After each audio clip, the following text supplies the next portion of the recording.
नमस्कार दोस्तों। आज हम रसपान करेंगे सत्यवान सावित्री की कथा का। आइए चलते हैं कथा की ओर। एक राजा था, उसके एक लड़की थी। उसका नाम सावित्री था। जब वह 12 वर्ष की हुई तो राजा ने उसकी जन्मपत्री पंडितों को दिखाई और वर खोजने के लिए कहा।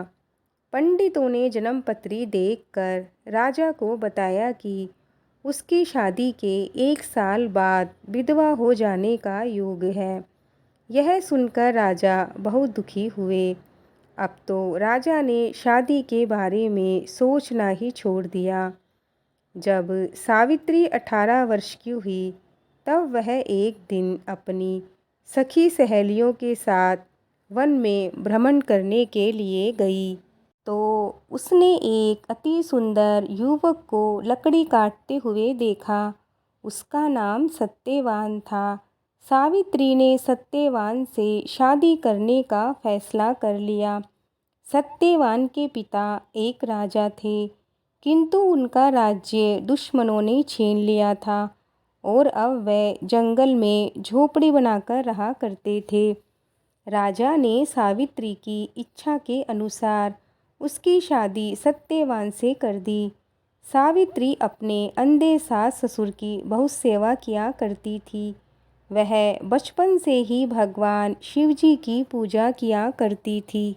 उसे अपने भविष्य के बारे में मालूम था। शादी के बाद अपना बचा हुआ समय वह भगवान शिवजी के ओम नमः शिवाय का जाप करने में बिताने लगी और आने वाले संकट से बचाने के लिए प्रार्थना करने लगी। भगवान शिवजी ने सपने में उससे वट वृक्ष की पूजा करने के लिए कहा। सावित्री ने बड़ की पूजा आरंभ कर दी। अब शादी का 1 साल पूरा होने में 3 दिन शेष रह गए। तब उसने खाना पीना भी छोड़ दिया। जेठ की अमावस्या को सत्यवान जब लकड़ी काटने के लिए जंगल को जाने लगे तब हट करके सावित्री भी सत्यवान के साथ चली गई। लकड़ी काटते काटते सत्यवान के सिर में दर्द होने लगा।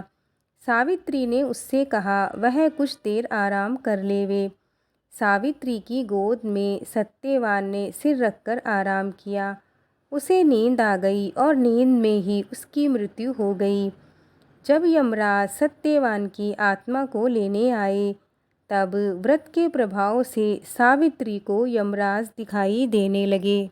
वह उनके पीछे पीछे चल पड़ी। यमराज ने कहा वह उनके पीछे न आवे और उन्हें अपना काम करने दे। किंतु उसने यमराज से कहा या तो मेरे पति के प्राण लौटाओ या फिर मैं भी अपने पति के साथ चलूँगी। यमराज ने कहा ना तो तुम साथ चल सकती हो और ना ही तुम्हारे पति के प्राण लौटेंगे। हाँ, अगर तुम्हें कुछ मांगना है तो मांग लो। सावित्री ने यमराज को अपने वचनों में लेकर 3 वर मांगे। मेरे सास ससुर अंधे हैं, उनकी आँखों की रोशनी आ जाए। मेरे सास ससुर के राजपाट उनको वापस मिल जाए और मेरे कोई पुत्र नहीं है, सो मेरे 100 पुत्र की प्राप्ति हो। वचनों में बंधे यमराज ने कहा ऐसा ही होगा और सत्यवान को लेकर चल पड़े। सावित्री फिर यमराज के पीछे पीछे चलने लगी तो यमराज ने पूछा अब तुम मेरे पीछे क्यों आ रही हो? तुमने जो मांगा था मैंने तुम्हें सब कुछ दे दिया है। तब सावित्री ने यमराज से कहा यमराज जी, आप मेरे पति के प्राण तो लेके जा रहे हो, फिर मेरे पुत्र कैसे उत्पन्न होंगे और उनके बिना मेरे पुत्र अगर होंगे तो लोग मुझे ताने देंगे। इतना सुनते ही यमराज को ध्यान आया कि यह मैंने सावित्री को कैसा वचन दे दिया। अब तो मुझे सत्यवान के प्राण वापस लौटाने ही पड़ेंगे। इस प्रकार यमराज ने सत्यवान के प्राण वापस लौटाए तो सत्यवान उठ खड़ा हुआ। अब सावित्री ने बाजे गाजे से सखी सहेलियों के साथ वट वृक्ष की पूजा करी। वट के पत्ते के गहने बनाकर पहने तो वह हीरे मोती के हो गए। वट पूजा का पानी सास ससुर की आंखों में लगाया तो सास ससुर की आंखें भी ठीक हो गई और सास ससुर का राज्य भी वापस मिल गया। तभी से वट वृक्ष पूजा जाने लगा। हे बड़ देवता, जैसा सावित्री को सुहाग दिया, अन्न धन दिया, वैसा सबको देना। दोस्तों, ये कहानी यहीं पूरी होती है। आपको आज की कहानी कैसी लगी हमें लाइक कमेंट करके ज़रूर बताएं।